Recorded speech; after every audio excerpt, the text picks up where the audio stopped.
Hello dear geniuses. Today, first day of 2024, and as you can see, for the first time in a very long time, we have sunshine today, and for me it's the best way to start 2024. So I decided to take this opportunity and to invite you to go back to the basics with neurographics.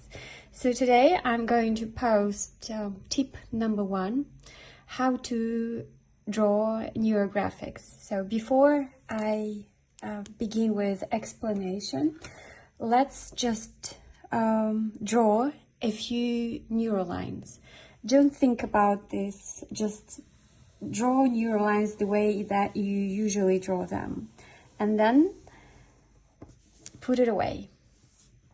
Like really draw 3 lines and then put your paper away, and we will proceed. So don't pick what's going to happen next. So if you've already attended a couple of neurographics classes, you might know that what I usually remind you is that neuroline is not just a wiggly and a wavy line. And by looking at the at your line, you can't really say whether it is a neuroline. Well, basically right now you can see that it seems like a neuroline, but only I know whether it is a neuroline or not. And why? I will explain further in today's tip. So there are 2 rules that apply to drawing a neuroline. First, that neuroline goes there where we don't expect it to see. And the second rule is that it changes its direction every step of the way. So if you look at your previous drawings, you may notice that quite often what you see is just a wave like this. Just a wave.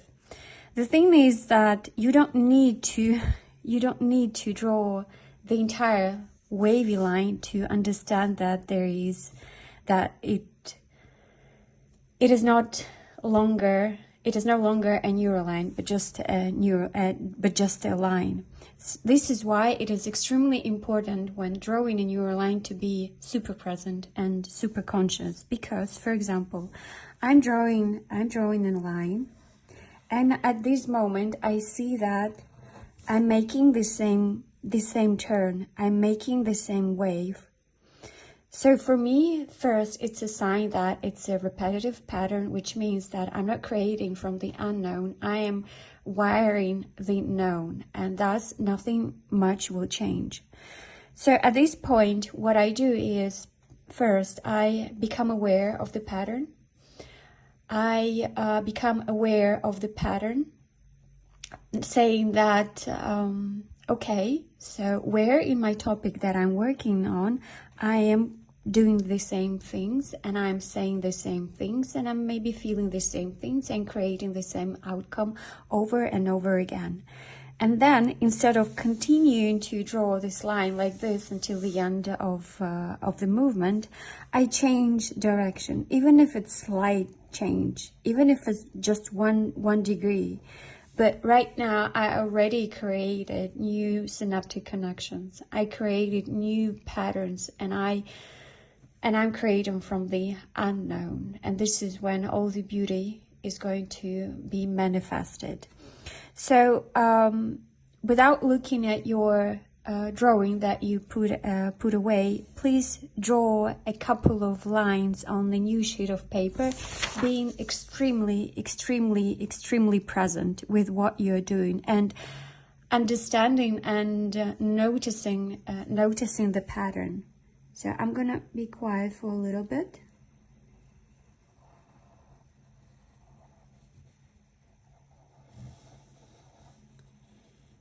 An interesting thing here is that you may notice that there will be some edginess at this point, because you are creating from the unknown, and it is uncomfortable, just like when you're sitting in meditation and it feels uncomfortable. Same thing here, but it takes a little bit of effort, a little bit of practice, and of course you can always, when you're drawing, eliminate these edginess, adding rounding and more pronounced thickness, but we're not doing it today. For the next 5 days, from Monday until the end of Friday, I invite you only to practice, like really to practice, and without rushing, diving into neurographics, but to practice drawing neurolines, being very present, really, really present, and understanding where you're creating patterns from the known and where you're changing direction and creating from the unknown. And so please, every day, it will take you actually just 5 minutes, but if you can invest more time, that will be very beneficial to your drawing. So what I would really suggest is writing horizontal lines, even though we are going upward, but still the paper is horizontal, so your the movement of your head is going in a particular direction. Yet when you place your paper vertically, you will see that the movement of your hand changes and you start drawing in a completely different way. And you can see that since I'm just talking, so it creates lots of repetitions. See, same amplitude, same thing. So it's not a neuroline, like completely not a neuroline. Yet if I am very present and take a few moments of quiet time, you will see that this line changes.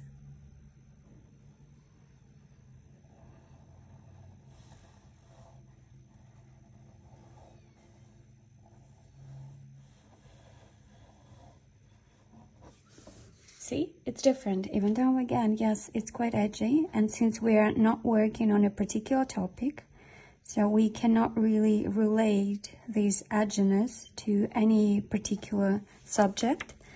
But you may notice that there'll be, for example, some thoughts already. And so you can always ask, what is this edginess telling me about? What wants to be in conflict? Or maybe what wants to be finally released? And yeah, so with the first sheet of paper that you created, neurolines without actually being very present with them, when you finish your lines being very present, just take a look and see the difference in them. And if you want, you can always post them before and after in our Telegram group, especially your first day and your day number 5, to see and observe the beautiful change that you're already creating with such a simple yet one of the most important tips in neurographics, the basics. And this is why I keep preferring always going back to the basics is important, because it's the foundation of neurographics, and neurographics is about creating from the unknown, and you cannot create from the unknown when you keep drawing patterned waves.